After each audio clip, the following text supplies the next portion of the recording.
When we think about our old 1980s action figures, we generally expect them to be, well, simple. Right. Oh, absolutely. I mean, you look at that plastic toy in the blister pack, Yeah. and the binary is just totally clear. Right, exactly. Muscle Man hits Skull Man with a sword, and the day is saved. Yeah, there's no real nuance there. None at all. But what happens when a major Hollywood studio attempts to take this neon-soaked plastic toy commercial and twist it into like a profound psychological meditation on toxic masculinity? And, in the process, ends up brokering what is probably one of those secretive corporate rights deals in modern cinema. It is wild. So you are looking at the 2026 live-action Masters of the Universe movie, and our mission for this deep dive today is to basically distill this massive stack of film reviews, producer interviews, and, those dense lore breakdowns. Yeah, there is a lot to get through. There really is. We need to figure out exactly what this pop culture moment actually is. So we're going to break down the surprisingly grounded plot, the bizarre paradox of its themes, and a post-credits reveal that fundamentally changes how blockbuster franchises operate. It's just a genuinely fascinating case study in how a legacy property wrestles with its own identity, I think. Okay, let's unpack this, because the setting is such a jarring subversion right off the bat. Yeah, they took a concept that is historically defined by its sprawling alien fantasy world and intentionally started the clock in the most mundane setting imaginable. A modern-day corporate office. Exactly. Like, the film establishes that Prince Adam, played by Nicholas Alatzine, isn't some barbarian warrior at the start. He was actually sent to Earth as a 10-year-old child to escape the tyrant Skeletor. Right, because Skeletor had just violently conquered their home planet of Eternia. Yeah, and then the narrative jumps forward 15 years, and Adam is just this timid guy living with a roommate named Hussein. And Hussein, by the way, fully believes Adam's hazy memories of an alien world are like an actual literal delusion. Which is pretty funny, honestly. Because Adam works at an HR firm. He does. He has a boss named Susie, played by Sashir Zamata, who just constantly berates him for his bizarre compulsion to hunt for swords while on the clock. It is literally the exact opposite of the most powerful man in the universe. Totally. But reading the initial production notes, I have to admit, I found myself bracing for the worst. Oh, because of the Earth setting? Yeah. I mean, you look at how other major franchises have leaned way too heavily on Earth settings simply to, save on the visual effects budget. So I was thinking, wait, are we just trapped in an office comedy for 2 hours? Right, yeah. And that was a completely valid fear among the fan base. But producer Jason Blumenthal explicitly addressed the mechanics of the setting during a press tour. Oh, right, the ratio thing. Exactly. He confirmed the film operates on a strict 20-80 rule. So it is 20% on Earth and 80% on Eternia. Which honestly feels like a huge sigh of relief. But it does make you wonder, why even have the 20%?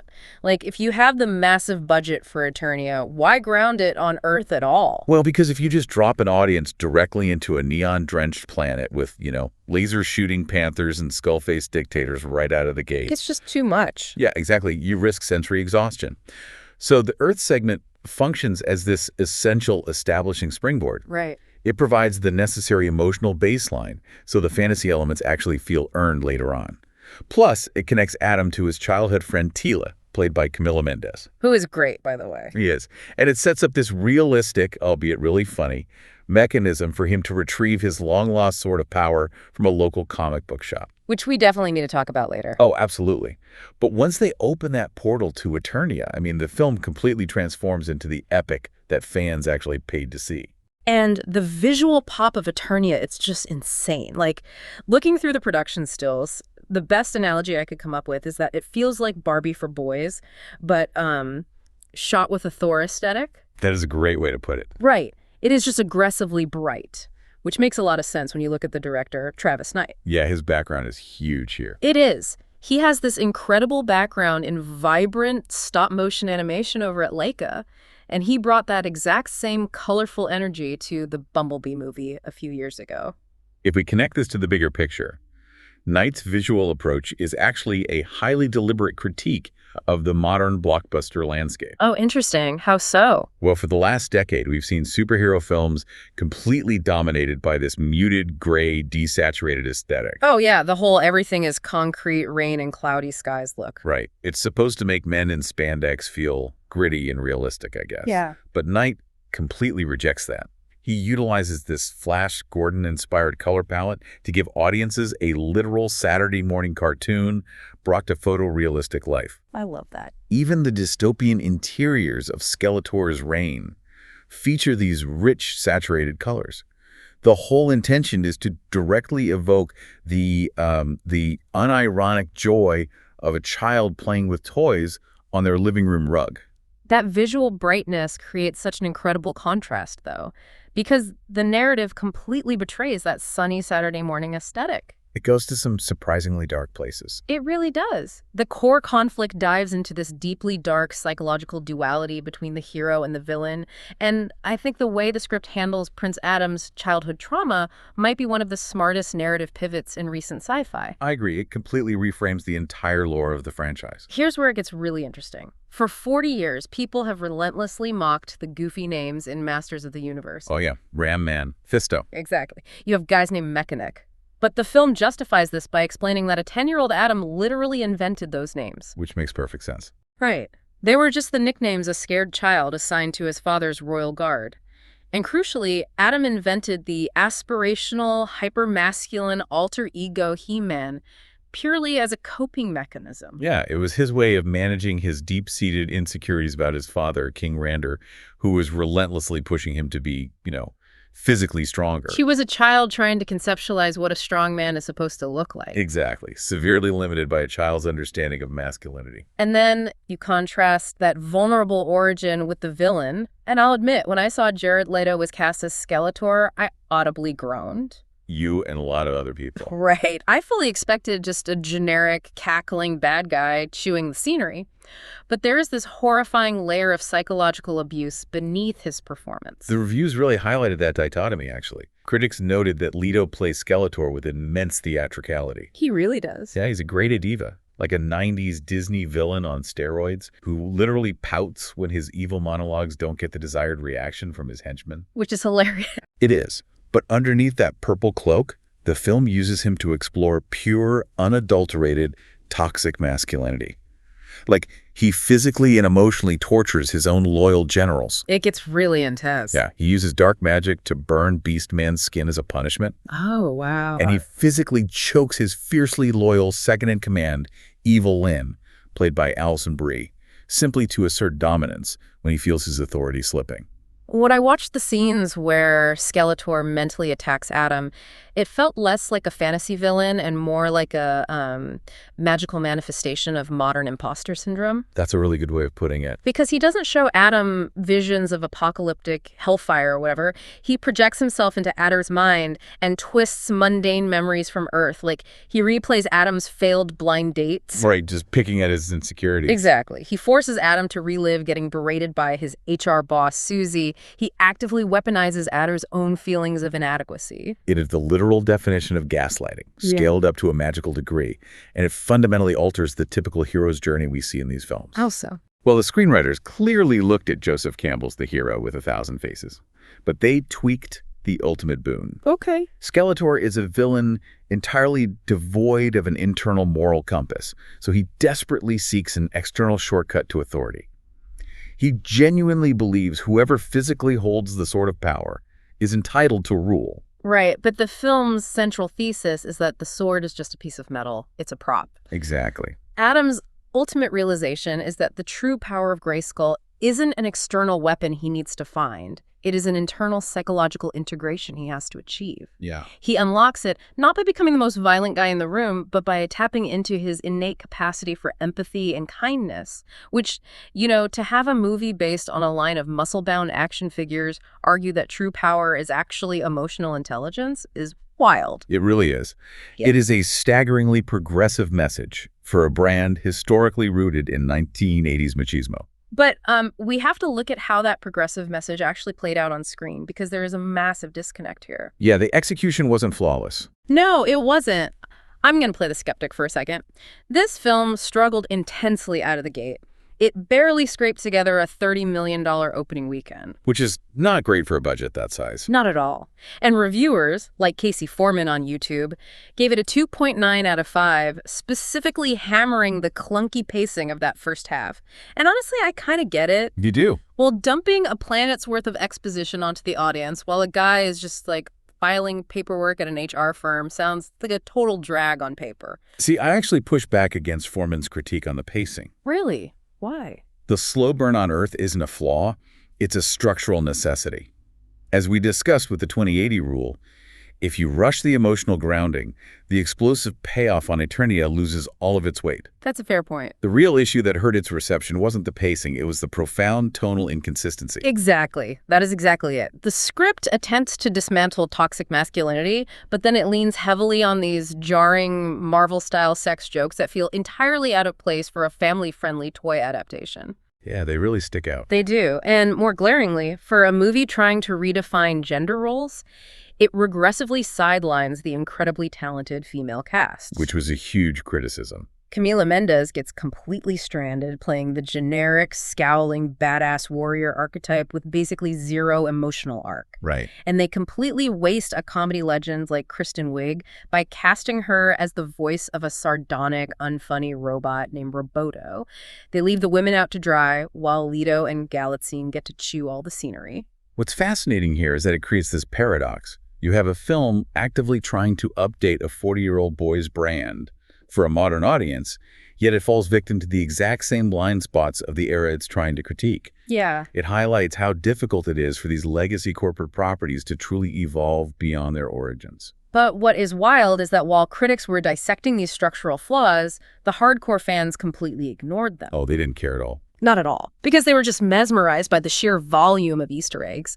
Just reading through the breakdowns on sites like Giant Freaking Robot, the fan service isn't just background decoration, it's woven into the DNA of the sets. Oh, totally. Like the comic shop on Earth where Adam finds his sword, it's named the Fright Zone, which is a direct nod to the creepy metropolis of the series' secondary villain, Hordak. And if you look closely at the props inside that comic shop, it serves as a literal museum of Mattel's corporate history. Yes.